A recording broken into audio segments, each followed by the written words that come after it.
ईद उल अजहा क्यों मनाई जाती है? अस्सलामु अलैकुम दोस्तों, आज हम बात करेंगे एक ऐसी ईद की जो सिर्फ खुशियों की नहीं बल्कि कुर्बानी, सब्र, मोहब्बत और अल्लाह पर यकीन की सबसे बड़ी मिसाल है। जी हाँ, हम बात कर रहे हैं ईद उल अजहा यानी बकरीद की।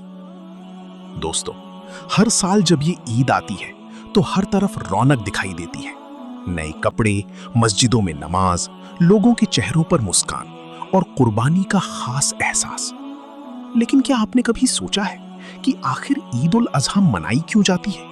इसके पीछे की कहानी क्या है? आज मैं आपको वही कहानी दिल से सुनाने जा रहा हूं। ये कहानी है हजरत इब्राहीम अलैहिस्सलाम की, एक ऐसे नबी जो अल्लाह से बेइंतहा मोहब्बत करते थे।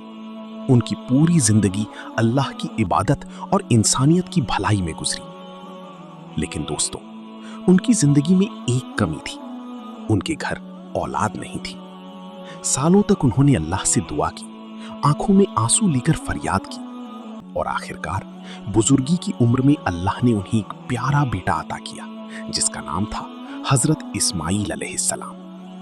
सोचिए, जिस बेटे का इंतजार पूरी जिंदगी किया हो, जो आंखों की ठंडक हो, जिसकी एक मुस्कान दिल को सुकून देती हो, उसी बेटे के बारे में एक दिन अल्लाह की तरफ से हुक्म आता है।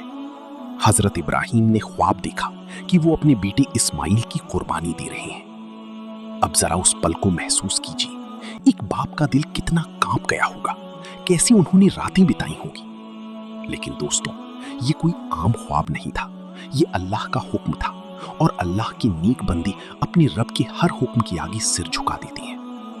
हजरत इब्राहीम अपनी बेटी इस्माइल के पास गए और बहुत प्यार से कहा, बेटा, मैंने ख्वाब में देखा है कि मैं तुम्हें अल्लाह की राह में कुर्बान कर रहा हूं, तुम क्या कहते हो? अब यहां सोचिए, एक छोटा बच्चा अगर चाहता तो डर जाता, रो पड़ता, भाग जाता, लेकिन हजरत इस्माइल ने जो जवाब दिया वो पूरी इंसानियत के लिए सबक बन गया। उन्होंने कहा, अब्बा जान, जो हुक्म आपको मिला है उसे पूरा कीजिए, इंशाअल्लाह आप मुझे सब्र करने वालों में पाएंगे। सुभान अल्लाह, क्या यकीन था, क्या सब्र था, क्या अल्लाह पर भरोसा था। फिर वो वक्त आया जब एक बाप अपने जिगर के टुकड़े को अल्लाह की राह में कुर्बान करने निकल पड़ा।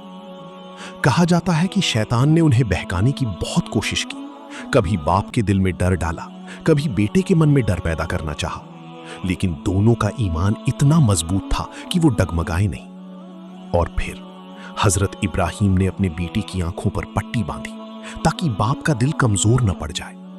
उन्होंने कांपते हाथों से छुरी चलाई। लेकिन दोस्तों, अल्लाह को इंसान का खून नहीं चाहिए था, अल्लाह तो बस उनका ईमान देखना चाहता था, उनकी मोहब्बत और भरोसा देखना चाहता था। जैसे ही छुरी चली, अल्लाह ने हजरत इस्माइल की जगह एक दुम्बा भेज दिया और इस तरह हजरत इस्माइल की जान बच गई। उस दिन अल्लाह ने पूरी दुनिया को यह संदेश दिया कि अगर इंसान का ईमान सच्चा हो, अगर उसका भरोसा अल्लाह पर पूरा हो, तो अल्लाह उसे कभी अकेला नहीं छोड़ता।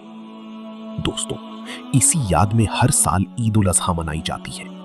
ये सिर्फ जानवर की कुर्बानी नहीं है, बल्कि अपने अंदर की बुराइयों की कुर्बानी है, अपने घमंड की कुर्बानी, अपने लालच की कुर्बानी, अपने गुस्से और नफरत की कुर्बानी। इस दिन हमें ये सीख मिलती है कि अगर अल्लाह के रास्ते में कुछ छोड़ना पड़े तो पीछे नहीं हटना चाहिए, और जो चीज हम सबसे ज्यादा प्यार करते हैं, अगर उसी भी अल्लाह की राह में देना पड़े तो एक मोमिन खुशी खुशी कुर्बान कर देता है। ईद उल अजहा हमें मोहब्बत सिखाती है, बराबरी सिखाती है, गरीबों की मदद करना सिखाती है। कुर्बानी का गोश्त रिश्तेदारों, पड़ोसियों और जरूरतमंदों में बांटा जाता है ताकि हर घर में खुशियां। तो दोस्तों, जब भी ईद उल अजहा आए, सिर्फ नए कपड़े और खाने की खुशी तक सीमित मत रहिए, बल्कि उस कुर्बानी को याद कीजिए, उस सब्र को महसूस कीजिए और अपने दिल से पूछिए, क्या हम भी अल्लाह के लिए अपनी बुरी आदतों की कुर्बानी दे सकते हैं? अगर हां, तो यही इस ईद का असली मकसद है। ईद मुबारक। क्या आप भी ईद उल अजहा पर कुर्बानी करते हैं? हमें कमेंट करके बताइए। अगर ये वाकया आपके दिल को भी छू गया है तो वीडियो को लाइक करें और ऐसी ही वीडियोस के लिए चैनल सब्सक्राइब कर लीजिए। शुक्रिया।